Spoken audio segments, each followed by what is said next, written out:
Good morning. I don't know how many people are going to actually see this on Periscope, but I'll put it anyway, and I will try and put it on YouTube if it saves to my camera roll. We'll see. I was watching a video this morning by Pastor Dwayne Lemon. He was talking about the sealing in Revelation 7 and how, we all want the sealing, and he was talking about how to get that sealing and where true service starts. So many people are out giving Bible studies and spreading the gospel, he says, but they're watching their children deteriorate and become the work of the trophies of Satan. They're not doing anything for their children. And his point was, like, say, true service starts in the home. It doesn't matter how many Bible studies we're giving if we're not trying to bring the gospel to our family, especially to our unconverted family. That's a problem. And Revelation 7, so that you guys can see it too. It starts out and says, "And after these things I saw 4 angels standing on the 4 corners of the earth, holding the 4 winds of the earth, that the wind should not blow on the earth, nor on the sea, nor on any tree. And I saw another angel ascending from the east, having the seal of the living God. And he cried with a loud voice to the 4 angels to whom it was given to hurt the earth and the sea, saying, Hurt not the earth, neither the sea, nor the trees, till we have sealed the servants of our God in their foreheads." Now, that word servants actually means, and what is a slave? It's someone who serves somebody else to the exclusion of the slave's own interests. In other words, the slave has no interest of his own. He serves his master and performs the master's interest, and that's what we are for Jesus. So that's what we should be, loving slaves for Jesus because we love him. And if we go, I believe it's Exodus 21. Let me go there. I was in Leviticus and I flipped to Genesis. See if I can get to the right chapter here. 21, yes, Exodus 21. And it starts right there in verse 2. And God is talking about if you buy a Hebrew servant, he should serve you for 6 years, and then in the 7th, you need to let him go free. But let's say the servant loved his master so much that he says, you know what, I don't want to go free. I want to serve him forever. Then they were to take him to the judges and pierce his ear at the door with an awl. And then he would be his master's servant forever. Well, till he died, at least. And again, a servant, a slave, he served his master's interests, not his own.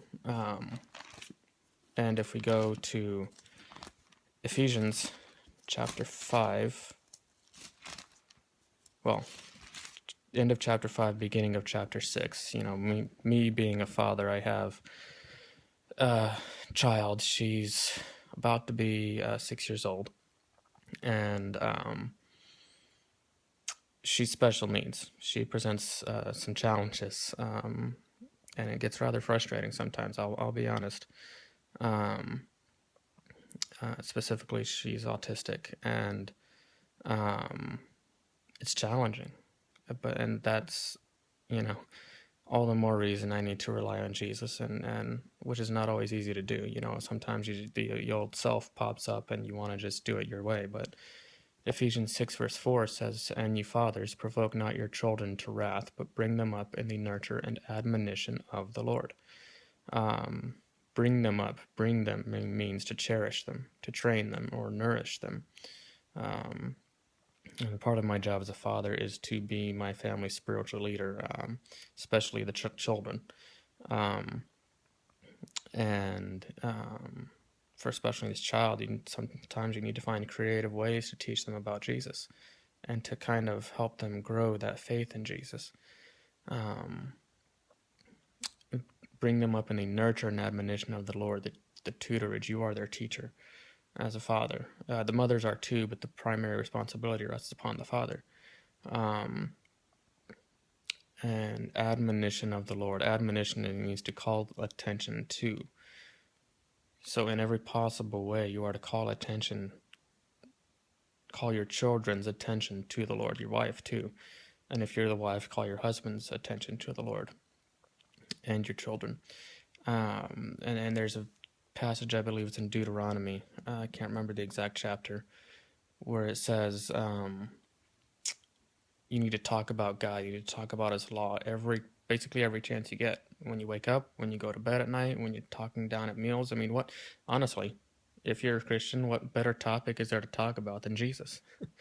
And if we go a few passages before this, at the end of Ephesians 5, starting at verse 22, Paul is talking about marriage, how husbands and wives are to relate to each other.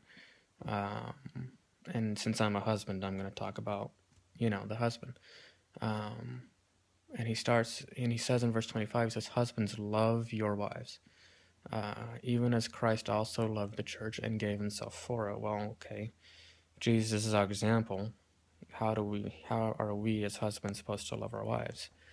Well, Jesus died for us. Jesus never served himself. He served others. And we talked about what a slave means. Well, that's basically what Jesus was. He served our interests to the exclusion of his own. And it's interesting. We go down to verse 29. It says, "For no man ever yet hated his own flesh, but nourisheth and cherisheth it, even as the Lord the church." To nourish means also to cherish and to train. To cherish means to foster, to cherish with tender love. And it also means, and I thought this was interesting, to keep warm. Maybe to keep warm to help keep them on fire for Jesus. And so my point, I guess, is for this whole thing is that, as Christians, particularly as Seventh-day Adventists, we want to be sealed. But in order to do that, we need to be the servants of Jesus. And where does that start? In the home. So I hope this was helpful to all of you. And I will talk to you all later.